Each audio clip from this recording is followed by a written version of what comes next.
O conto a seguir foi postado especialmente aos que possuem alguma limitação à leitura, tais como os deficientes visuais, os idosos, os dislexos, entre outros.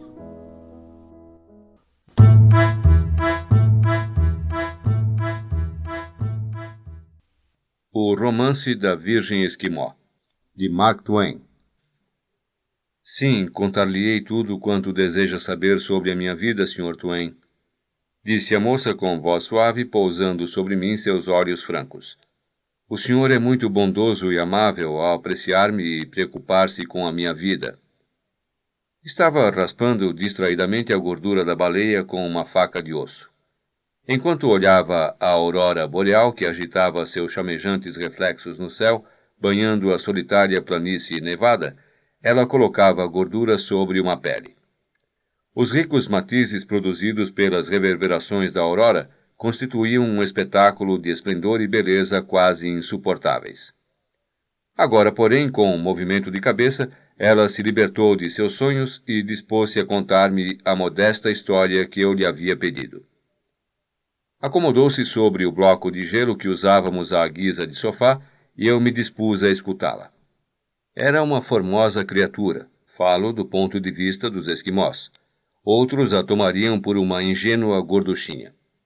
Tinha apenas 22 anos de idade, sendo considerada por todos como a mais bela da tribo. Ainda agora, ao ar livre, com calças de pele pesadas e informes, as botas e o grande capuz, a beleza do seu rosto era evidente. Quanto ao seu corpo, era preciso crer sob palavra. Entre todas as moças que iam e vinham, eu não havia visto na casa de seu pai jovem alguma que pudesse ser comparada com ela. Contudo, não era convencida. Doce, natural e simples, se tinha consciência da sua beleza, não deixava que isso transparecesse. Há uma semana, era minha companheira de todos os dias. Quanto mais a conhecia, maior a estima que sentia por ela. Fora criada terna e cuidadosamente num ambiente de raro refinamento em regiões polares. Acontece que seu pai era o homem mais importante da tribo, figurando no mais alto plano da cultura esquimó. Fiz longas viagens com Laska, era o seu nome, entre nós puxados por cães através de monumentais extensões de gelo. Sua companhia foi sempre muito agradável e sua conversa a mais divertida. Íamos pescar juntos, mas não em seu perigoso bote. Seguia simplesmente seus passos caminhando pelo gelo e ficava a vê-la acertar sempre com a casa no regresso. Juntos caçamos focas. Diversas ocasiões vi extraírem óleo de alguma baleia morta. Certa vez acompanhei a parte do trajeto quando deu caça a um urso, mas voltei antes que terminasse a caçada, pois no fundo eu temia os ursos. Agora Laska estava pronta a começar sua história. Eis o que me contou. Nossa tribo, como as demais, teve sempre o costume de perambular de um lugar a outro sobre os mares gelados. Meu pai, porém, há 2 anos cansou dessa vida e construiu uma grande cabana. Olha, tem 2 metros de altura e é 3 ou 4 vezes maior do que as outras. Aqui temos vivido desde então. Meu pai estava, e com muita razão, orgulhoso da sua casa. Se você a examinar com cuidado, verá que é bem mais bonita e completa do que as outras. Possui móveis luxuosos bem acima do normal. Por exemplo, no extremo da casa está a sala de espera, entre aspas, como você diz. Na sala de jantar, a mesa para visitas e a família é a maior de quantas você terá visto em qualquer outra casa. Não é verdade? Sim, você tem toda a razão, Laska. É a maior. Não temos coisa parecida nem mesmo nas mais belas residências dos Estados Unidos. Esta confissão fez seus olhos brilharem de orgulho. Sabia que isso o surpreenderia, disse ela. Outra coisa, está bem mais revestida de peles do que as demais. Peles de foca, de nútria, de raposa prateada, de urso, de marta, toda espécie de peles. O mesmo acontece com as camas colocadas ao lado das paredes. No seu país, as casas estão melhor providas de mesas e camas? Para dizer a verdade, Laska, não, nem por sombras. Também isto lhe causou satisfação. Na verdade, ela pensava na quantidade de peles que tinham disponíveis, não no que elas valiam. Senti desejos de dizer-lhe que aquele montão de peles constituía uma riqueza, pelo menos no meu país, mas ela não teria compreendido. Essas coisas não figuram entre as quais o seu povo qualifica de riqueza. Senti desejos de esclarecê-la, que suas roupas ou a roupa diária das pessoas mais vulgares que a rodeavam valiam 1.200 ou 1.500 dólares, e que eu não conhecia no meu país uma só pessoa que fosse pescar com vestes de 1.200 dólares. Mas Glasca não me teria compreendido de maneira que nada disse. Ela recomeçou. Além disso, existem os canos para a saída da água suja. Temos 2 na sala de espera e 2 no resto da casa. É raro que se tenham 2 num mesmo cômodo. No seu país existem 2 na mesma sala? A menção daqueles canos me levou a proferir uma exclamação de espanto, mas me recobrei antes que ela percebesse e disse com entusiasmo. Certamente, Lasca, é uma vergonha que eu continue a depreciar o meu país. Você não deve deixar que as coisas se espalhem, porque estou lhe contando tudo confidencialmente. Mas dou-lhe a minha palavra de honra que nem mesmo o homem mais rico de Nova York possui 2 canos para a saída da água suja de um único cômodo. Lasca bateu as mãos cobertas de pele repleta de inocente felicidade, exclamando. Oh, não é possível que você esteja falando sério. Não é possível. É verdade. Falo seriamente, querida. Veja Vanderbilt. Vanderbilt é talvez o homem mais rico do mundo, pois mesmo in extremis não afirmaria que Vanderbilt possui 2 canos para a água suja do seu quarto. No entanto, não tem nem mesmo um. Que eu morra aqui mesmo se não é verdade o que estou lhe dizendo. Seus lindos olhos se dilataram de assombro e ela disse lentamente com uma espécie de reverente espanto na voz. Como é estranho isso! Incrível! Custa a crer! Esse senhor é miserável? Não, não é isso. Não lhe importa o preço, mas é que... Bem, vou dizer-lhe. Isso pareceria uma fanfarronada. Sim, exatamente isso, uma fanfarronada. Vanderbilt é um homem simples e foge ao exibicionismo. A modéstia não está mal, disse Lasca, mas sempre que ela não seja levada muito longe. Que aspecto tem a casa desse senhor? Bem, parece pelada e incompleta, mas imaginava isso mesmo. Nunca ouvi coisa igual. É uma linda casa, isto é, linda nos outros sentidos? Muito linda, sim. Desfruta de excelente conceito. Ela permaneceu um momento em silêncio, perdida em sonhos, aparentemente tratando de compreender aquilo. Por fim, meneou um pouco a cabeça e deu sua opinião com voz decidida. Para falar a verdade, no meu modo de ver, a espécie de humildade que é, se examinada a fundo, uma forma de orgulho. Quando um homem pode ter 2 canos para a saída da água suja do seu quarto e não os tem, é possível que seu espírito seja realmente humilde, mas é 100 vezes mais provável que esteja simplesmente procurando atrair sobre ele a atenção dos outros. Para mim, o Sr. Vanderbilt sabe o que está fazendo. Procurei modificar essa opinião, julgando que um duplo cano para o escoamento da água suja não seria o melhor padrão para julgar uma pessoa. Mas o pensamento dela estava cristalizado e não seria fácil modificá-lo. Pouco depois ela prosseguiu. As pessoas ricas do seu país possuem camas para dormir construídas de formosos e grandes blocos de gelo como os nossos? Bem, são lindas, muito lindas, mas não são feitas de gelo. Não? Por que não são feitas de gelo? Expliquei-lhe as dificuldades existentes e o alto preço do gelo num país onde é preciso estar sempre de olho no fornecedor, senão a conta acaba pesando mais do que o gelo. Então Lasca exclamou. Deus meu! Vocês compram o gelo? Naturalmente, minha querida. A jovem caiu numa tempestade de inocentes risadas e disse, jamais ouvi nada tão absurdo, pois se há tanto gelo, não tem valor algum. Agora mesmo podemos ver uma centena de quilômetros. Não daria um peixe podre por tudo isso. É porque você não sabe o valor que ele tem, bobinha. Se você tivesse esse gelo em Nova York durante o verão, poderia comprar com ele todas as baleias do mercado. Ela me olhou com ar de dúvida e disse, Fala sério? Absolutamente sério, posso jurar. Isto a fez hesitar. Logo depois, acrescentou com um ligeiro suspiro. Gostaria de viver lá. Eu me havia proposto proporcionar-lhe tão somente um padrão de valores que ela pudesse compreender, mas havia fracassado.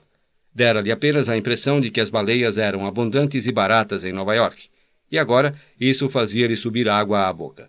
Era melhor atalhar o mal que fizera. Disse-lhe então: Mas a você não interessaria a carne da baleia se vivesse lá. A ninguém ela interessa. Não me diga. É isso mesmo. Por quê? Para ser franco, não sei muito bem por quê. Creio que é prevenção. Sim, é isso, prevenção. Com toda certeza, alguém que não tinha nada o que fazer lançou qualquer dúvida contra a carne de baleia. Quando uma coisa dessas é espalhada, dura eternamente.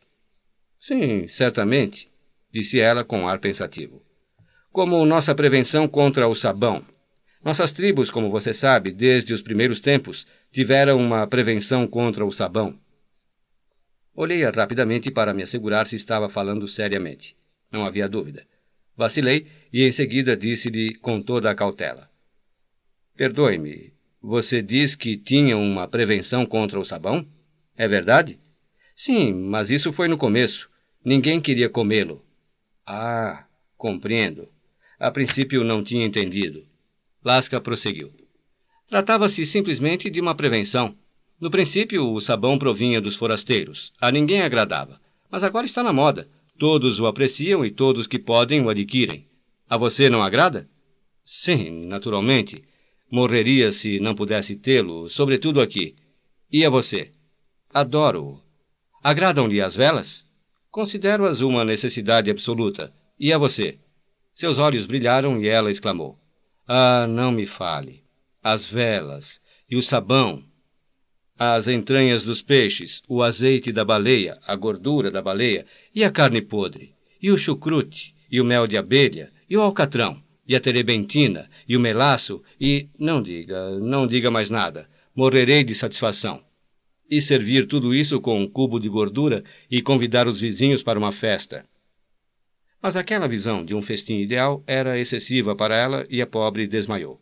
Esfreguei-lhe o rosto com neve e a fiz voltar pouco a pouco a si. Sua excitação passara. Lentamente retomou a sua história. De maneira que começamos a viver aqui, nesta bela casa.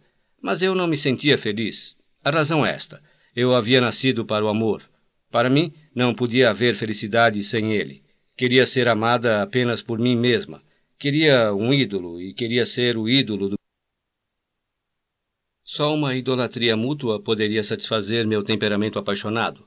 Tinha numerosos pretendentes, muitos na verdade, mas todos possuíam um defeito fatal. Tarde ou cedo acabei descobrindo, nenhum deixou de revelá-lo. Era o seguinte: procuravam minha riqueza e não a minha pessoa. Sua riqueza? Sim, meu pai é o homem mais rico desta tribo, ou de qualquer outra tribo da região. Cogitei no que consistiria a riqueza do pai de Lasca. Não podia ser por causa das peles, não tinham nenhum valor. Não podia ser o trenó, nem os cães, nem os arpões, bote, anzóis, agulhas de osso e coisas parecidas. Não, isso não representaria riqueza. Então, que poderia ter enriquecido tanto a aquele homem a ponto de atrair uma multidão de pretendentes à sua casa? Convenci-me finalmente de que a melhor maneira de descobri-lo seria perguntando. Assim o fiz. Ela se mostrou tão satisfeita pela pergunta que compreendi a ansiedade em ouvir-me formulá-la. Tinha tanto o desejo de dizê-lo quanto eu de saber. Aproximou-se e confidencialmente me disse: Adivinhe a quanto monta a fortuna de meu pai. Nunca poderá adivinhá-lo. Fingi meditar profundamente sobre aquele assunto enquanto ela observava meu semblante ansioso e preocupado com um deleitado e absorvente interesse. Quando finalmente me confessei incapaz e pedi-lhe que acalmasse meu anseio dizendo a quanto montava aquela fortuna daquele Vanderbilt polar, aproximou a boca dos meus ouvidos e murmurou em tom solene: Há 22 anzóis, não de osso, mas estrangeiros, feitos de ferro autêntico. Em seguida, Lasca retrocedeu teatralmente a fim de observar o efeito. Fiz todo o possível para não decepcioná-la. Empalideci e murmurei: Deus do céu! Palavra de honra, Sr. Twain. Lasca, você está me enganando.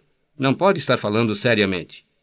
Assustada e perturbada, ela exclamou: Sr. Twain, o que disse é verdadeiro até a última palavra. Creia-me, é verdade. Diga que me acredita.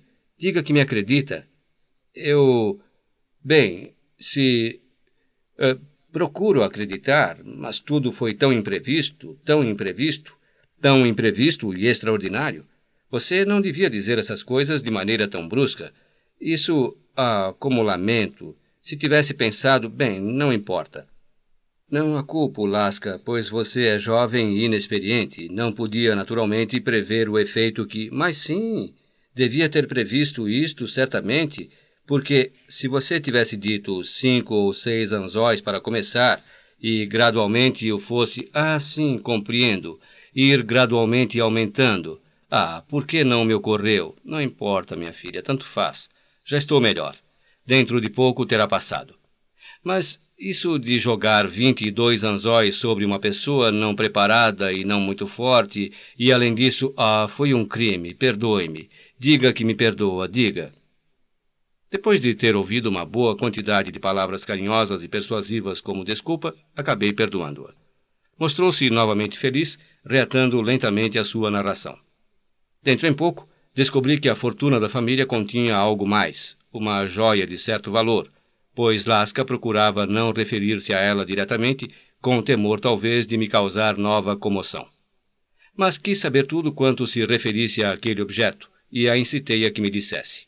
Ela temia falar, mas tanto insisti, dizendo-lhe que desta vez seria mais forte, e que, além disso, estava preparado, nada me causaria dano. Lasca manifestou suas dúvidas, mas a tentação de me revelar aquela maravilha e de gozar do meu assombro e admiração era muito forte para ela. Confessou, assim, que levava aquele objeto com ela e, de novo, quis saber se eu estava preparado, etc., etc. E, ao dizer isso, enquanto me olhava ansiosamente, meteu a mão no peito e dele tirou um quadrado de latão muito amassado. Meio tonto, me inclinei para ela num bem fingido desmaio, o qual, ao mesmo tempo que lhe deleitou o coração, a assustou um bocado. Quando voltei a mim e a tranquilizei, perguntou com veemência o que eu pensava da sua joia. Que penso dela? Me parece o objeto mais esquisito que já vi na minha vida. É mesmo? Como você é gentil em dizer isso. Mas é realmente algo primoroso, não é verdade? É o que penso. Preferia possuí-la a ser dono do Equador. Supus que lhe causaria admiração, replicou Lasca. Acho-o tão lindo. Não há outro igual nestas latitudes. As pessoas vêm desde o mar polar aberto para contemplá-lo. Já tinha visto antes coisa parecida? Disse-lhe que não. Era o primeiro. Custou-me um pouco essa generosa mentira, pois já havia visto milhões de objetos idênticos. Aquela joia de Lasca não passava de uma ficha de bagagens da estação central de Nova York. Diabos, disse. Você anda com isso assim, sem nenhuma proteção, nem mesmo um cachorro para protegê-la? Fale mais baixo, disse ela. Ninguém sabe que a levo. Creem que está na caixa forte de papai. É nela que costumam guardar essas coisas. Onde está a caixa forte? A pergunta era brusca e por um momento ela pareceu surpreendida e algo receosa, mas eu lhe disse, vamos, não há razão para temores. No meu país, temos 70 milhões de habitantes e, embora eu saiba que não deva ser assim, não há uma só pessoa que não esteja disposta a confiar-me inúmeros anzóis. Isto a tranquilizou e ela me disse onde estavam os anzóis da casa.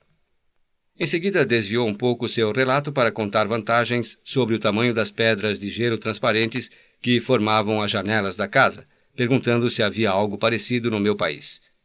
Respondi com franqueza que não, e isso a satisfez extraordinariamente. Era tão fácil e agradável fazê-la feliz que prossegui. Lasca, você é uma garota afortunada. Pensar que tem esta bela casa, essa delicada joia, esse rico tesouro, toda esta elegante neve e estes suntuosos blocos de gelo, estes ursos e focas à vista e esta nobre liberdade e abastança. Pensar que todos a olham com admiração, que todos lhe prestam homenagens e a respeitam, que você é jovem, rica, bonita, procurada, cortejada, invejada, que todos os seus desejos são satisfeitos, que nenhum de seus caprichos deixa de ser atendido, que você pode obter o que desejar. Você tem uma boa sorte incrível.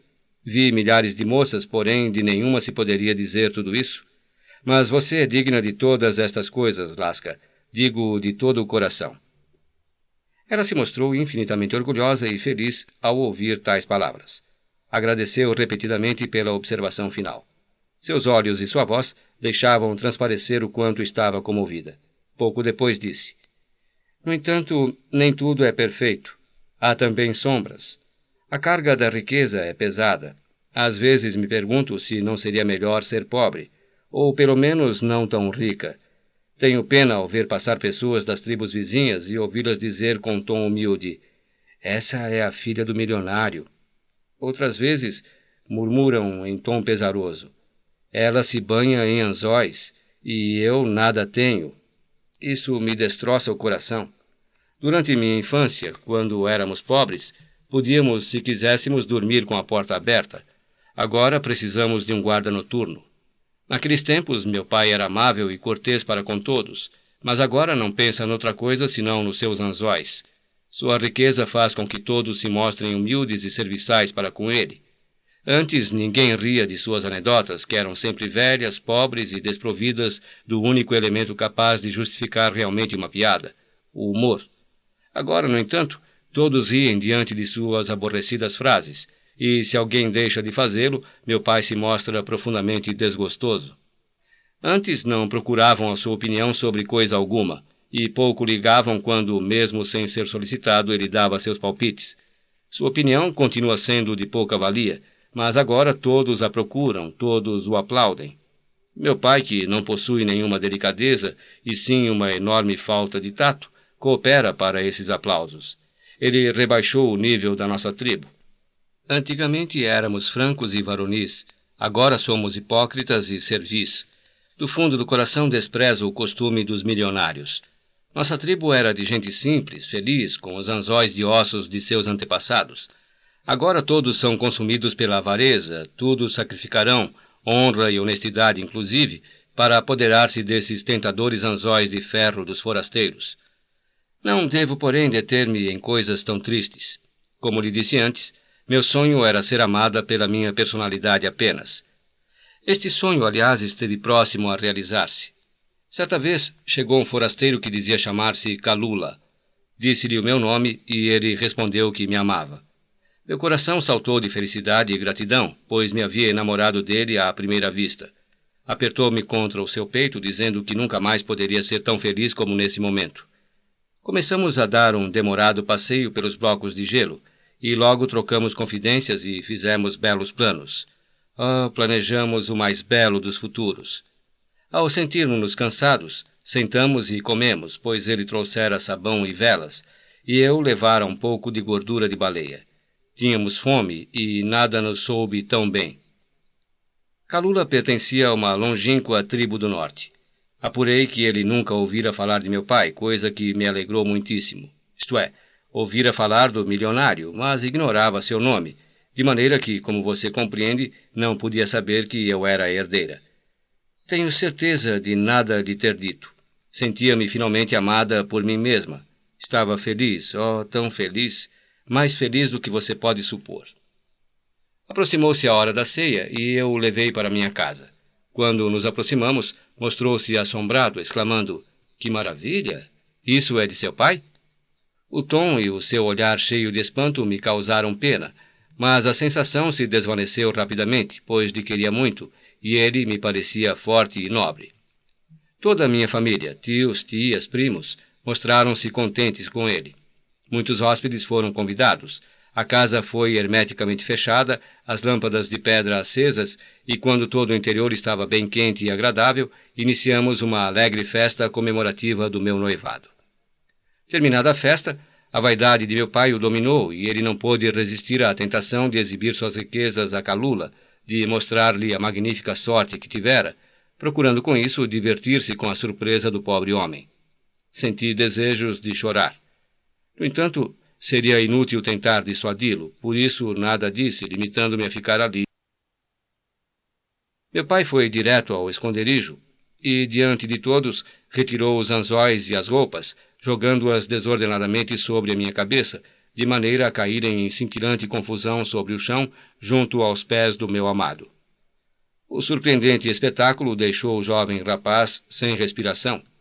Possuído de um estúpido assombro, limitou-se a olhar maravilhado de que uma só pessoa pudesse possuir tão incrível riqueza. Momentos depois, ergueu os olhos e, com ar compreensivo, exclamou: Ah, é você o tão falado milionário? Meu pai e todos os outros explodiram em felizes gargalhadas, e quando ele, negligentemente, sem contá-los, recolheu de novo o tesouro, como se tratasse de coisas sem importância, a surpresa do pobre Kalula foi digna de comentários. Então ele disse: Será possível que você guarde essas coisas sem contá-las? Meu pai respondeu com uma gargalhada cheia de empáfia, dizendo: Bem, se vê que você nunca foi rico, já que um simples par de anzóis tem assim tanta importância. Kalula ficou perturbado.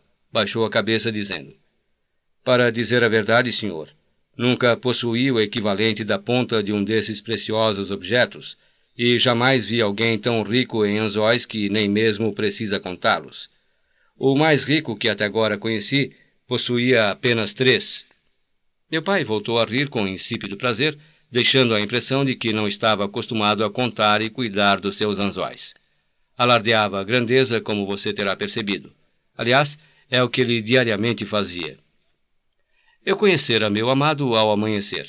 Levara-o para minha casa ao anoitecer, 3 horas após, pois os dias se encurtavam ao aproximar-se a noite de 6 meses.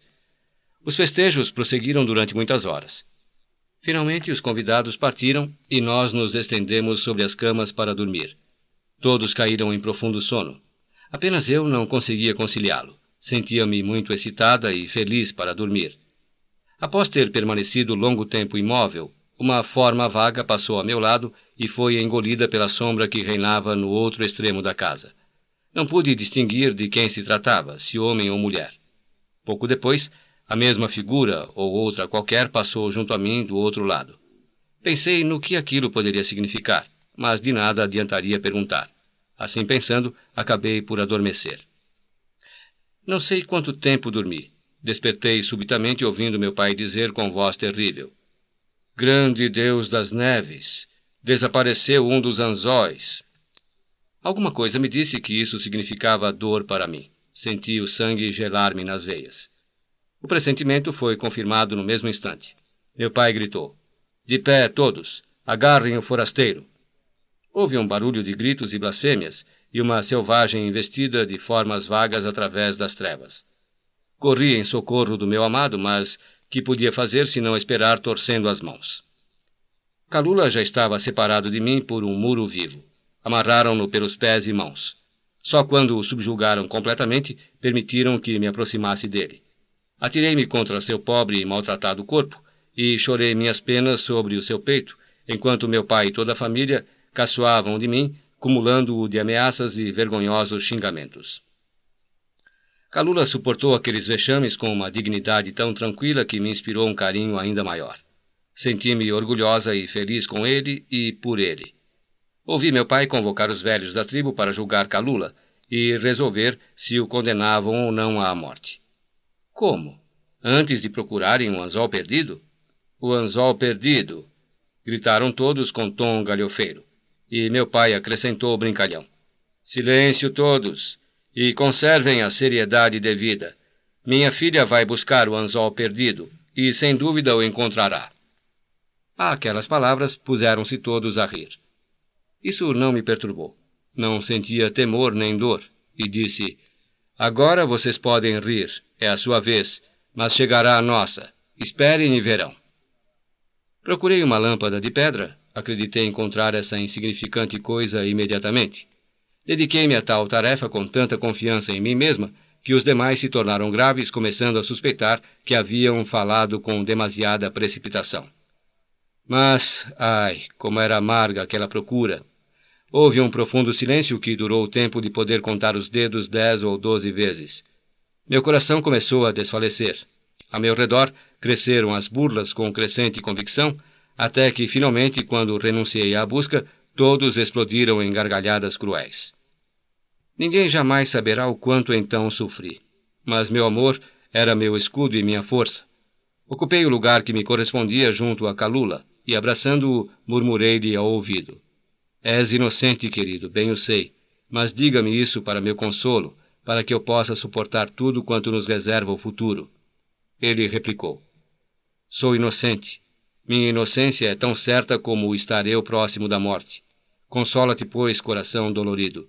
Tem paz, ó alento do meu nariz, vida da minha vida. Agora que venham os velhos. Quando acabou de proferir estas palavras, houve lá fora um ruído de neve que se desmoronava, e logo em seguida uma visão de formas que se inclinava para transpor um umbral. Eram os velhos. Meu pai acusou solenemente o prisioneiro, narrando os acontecimentos da noite.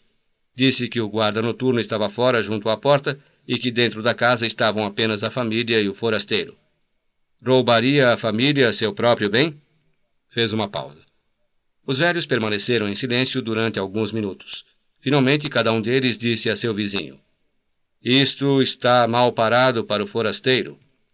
Dolorosas palavras para mim. Então meu pai sentou. Oh, pobre, pobre de mim! Nesse momento poderia ter sido provada a inocência do meu bem-amado, mas não sabia. O chefe do tribunal perguntou: Há aqui alguém que defenda o prisioneiro? Levantei-me dizendo: Por que havia ele de roubar um anzol? Dia mais, dia menos, seria o herdeiro de todos? Permaneci de pé esperando. Houve um longo silêncio, enquanto de todos os peitos a meu redor saía um vapor que parecia uma nuvem. Finalmente, todos os velhos menearam lentamente a cabeça e murmuraram: O que esta menina disse tem alguma razão de ser. Ah, que alívio minha alma sentiu ao ouvir tais palavras. Um alívio passageiro, mas no entanto tão valioso. Sentei-me. Se alguém tem mais alguma coisa a dizer, que fale agora ou então nunca mais, disse o chefe do tribunal. Meu pai levantou-se. Durante a noite, disse ele, uma figura passou a meu lado nas sombras a caminho do tesouro e pouco depois voltou. Suponho por isso que deve ser o forasteiro. Ah, deu-me desejos de desmaiar. Acreditava ser aquele o meu segredo e nem a garra do grande Deus dos gelos teria podido arrancá-lo do meu coração. O chefe do tribunal dirigiu-se severamente ao pobre Kalula. Fala. Kalula vacilou, mas logo em seguida respondeu. Era eu. Não podia dormir pensando nos formosos anzóis. Fui lá, beijei-os, acariciei-os a fim de apaziguar meu espírito e enchê-lo de inofensiva alegria. Mas nada tirei. Talvez algum tenha caído no chão, mas não roubei nenhum. Oh, como era fatal naquele momento tal confissão. Houve um silêncio terrível. Eu sabia que Kalula pronunciara a sua própria sentença e que tudo havia terminado. Em todos os rostos estavam estampadas as seguintes palavras. É uma confissão. Mísera, inconsistente e inverossímil. Sentei-me com a respiração penosa e entrecortada, esperando. Logo ouvi as solenes palavras que sabia iminentes, e cada palavra, ao ser proferida, era como um punhal que me atravessasse o coração. O tribunal ordena que o acusado seja submetido à prova d'água. Oh, maldito seja aquele que trouxe a prova d'água a nosso país. Isso veio há muitas gerações de alguma longínqua comarca que não sei onde fica. Antes, nossos antepassados usavam os augúrios ou outros métodos tão incertos para julgar, e, sem dúvida, alguns pobres seres culpados conseguiam salvar a vida. Mas com a prova d'água isso não é possível. É a invenção de homens mais sábios do que os pobres e ignorantes selvagens que nós somos. Com ela se demonstra, sem deixar lugar a dúvidas, a inocência dos inocentes, porque estes se afogam, e com a mesma certeza se prova a culpabilidade dos culpados, porque estes não se afogam. Sentia o coração partir porque pensei, ele é inocente e se afogará sob as ondas. Não voltarei mais a vê-lo. Depois disto, não me separei de Kalula. Chorei em seus braços durante todas aquelas horas preciosas, e ele derramou sobre mim torrentes do mais profundo amor. Ah, sentia-me tão desgraçada e tão feliz. Finalmente, quando o arrancaram dos meus braços, eu o segui soluçando e vi como o arrojaram ao mar. Então cobri o rosto com as mãos. A dor? Oh, conheço os mais profundos abismos dessa palavra. Momentos depois, gritos de maligna alegria cortaram o ar. Surpreendida, retirei as mãos do rosto. Oh, penoso espetáculo! Kalula estava nadando. Meu coração converteu-se imediatamente em pedra, em gelo. Pensei, era culpado e mentiu-me. Voltei-lhe as costas com desdém e fui para casa. Levaram-no até o alto mar, mar aberto para o sul, e o puseram sobre um bloco de gelo que flutuava. Logo, meu pessoal voltou para casa e meu pai me disse: Teu ladrão enviou-te em transe de morte uma mensagem. Diga-lhe que sou inocente e que durante os dias, horas e minutos que passarem até que eu morra de fome, amá-la-ei e nela pensarei, bendizendo o dia em que vi seu lindo rosto. Muito bonito, até poético. Repliquei: é mentira, não quero voltar a ouvir falar nele. E pensar, ó Deus meu, que ele era realmente inocente. 9 meses, 9 sombrios e tristes meses transcorreram, e finalmente chegou o dia do grande sacrifício anual, em que todas as virgens da tribo lavam a cara e penteiam o cabelo. Apenas passei o pente na minha cabeleira, senti cair dele o fatal anzol que ali estivera oculto durante todos esses meses. Cheia de remorsos, caí desmaiada nos braços de meu pai. Com um gemido este me disse: Nós o matamos, e jamais voltarei a sorrir. Cumpriu sua palavra. Escute-me, a partir de então não passa um mês que não me penteie, mas de que serve agora tudo isso? Assim terminou a pequena história da pobre e humilde esquimó. Com essa história, nos inteiramos de que 100 milhões de dólares em Nova York e 22 anzóis num trecho do Círculo Ártico representam a mesma supremacia econômica. O homem que se vê em circunstâncias difíceis é um estúpido se permanece em Nova York, podendo comprar anzóis no valor de 10 centavos e emigrar. Para ler este conto, acesse www.poeteiro.com